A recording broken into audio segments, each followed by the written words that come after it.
fellow warriors, welcome aboard the Joshticle, and boy do I have some juicy vows to share with all of you. So, without further ado, let the Musou greatness begin! Presenting the newest playable character in Sanada Maru, Sarutobi Sasuke! No, I'm not talking about the third Hokage's father, nor am I talking about Mr. Kakichidori Stabber. I'm talking about the one and only totally badass ninja. Wait a minute, is that a girl? I'm kidding. No, but seriously, I thought he was a girl when I first saw him. Anyway, with the jokes aside, let me reintroduce you to the most famous warrior of the 10 Sanada Braves. Who in all of Japan were the Sanada Braves, you ask? Ah yes, well, they were a group of warriors who directly served under Sanada Yukimura.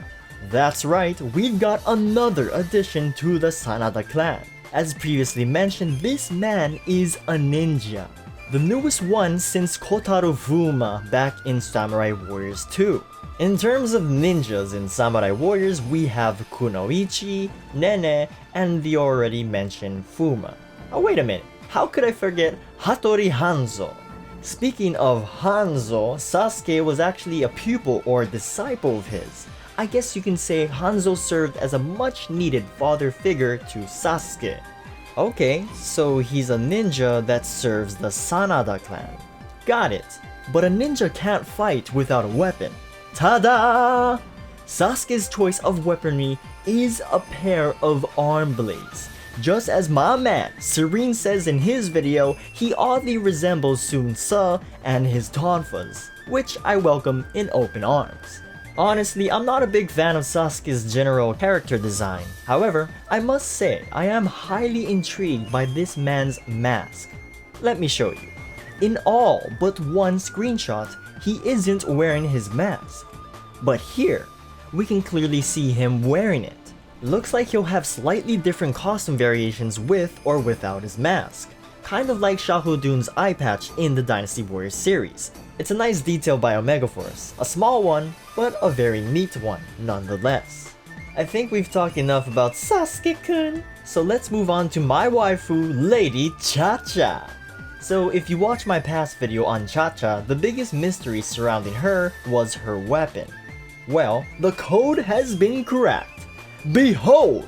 Feast your eyes! Looks like everybody was right, it indeed is her hairpin. Or dare I say, hairpins. Yes, hairpins with an S, plural. Allow me to blow your mind, fellow warriors. In this screenshot, we can definitely see she has two hairpins, one in hand and the other in her hair. Now check this out. Boom! She is dual wielding her freaking hairpins, people! Hashtag mind blown. And then we have this screenshot where she is presumably using her Musou attack. The hairpin is nowhere to be seen on her head. I theorize that the second hairpin on her head will be incorporated into her moveset as a sort of offhand weapon. My guess is that she'll use it in a couple of her charge attacks and Musou. Pretty cool, right?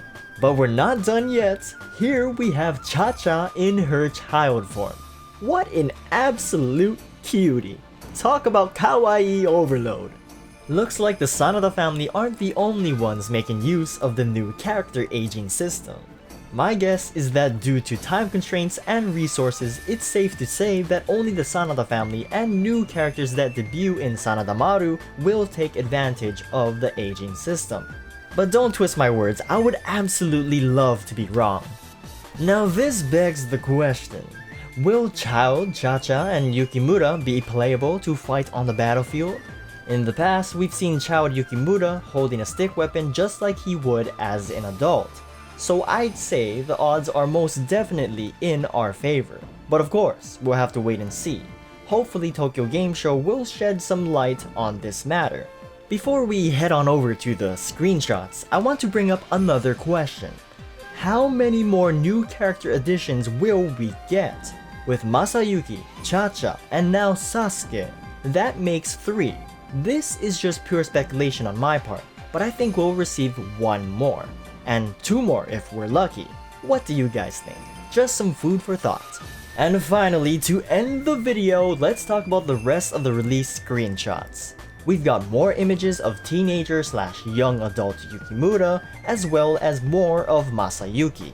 What's very interesting here is that we get a better overall view of Castletown, the game's main hub. Thanks to the lovely folks at Gematsu.com, we've got some translations to make sense of these images. First on the tour, we have the fishing pond, where fish can obviously be caught. Up next, we have the field, where crops can be harvested. What's the point in this? Well, both fish and crops can be used for item synthesis, or simply gifted away. Item synthesis? Yes, here in the general store you can use said objects to synthesize an array of items. What kind of items? Probably your standard health refilling dongo and Musou refilling cups of vitality. As for sending gifts, you can do so at the tea house. You can call upon other Samurai Warriors, in this case Shima-sakon, to chat or offer a gift, cause nobody can deny some freshly caught fish, am I right? If weapons are your game, well, look no further, head on over to the blacksmith, where you can create your very own all-powerful weapon of mass destruction. But what good is a weapon if you have no steel? Ah, now we're talking. Let me introduce you to the stables. Fellow warrior, if you desire a horse that can match the speeds of the legendary Matsukaze, this is the place. To end the tour, we have some privately owned homes for all the delightful citizens of Castletown. I hope you paid attention to the minimap throughout the tour because it gave us a sneak peek into the vastness and size of Castletown. And that concludes today's news. Until the next batch of juicy info, stay tuned for more Musou greatness. I'm OhhhmyJosh, and remember, do not pursue Liu Bu. Sasuke! Naruto! Rasengan! Chidori! Believe it!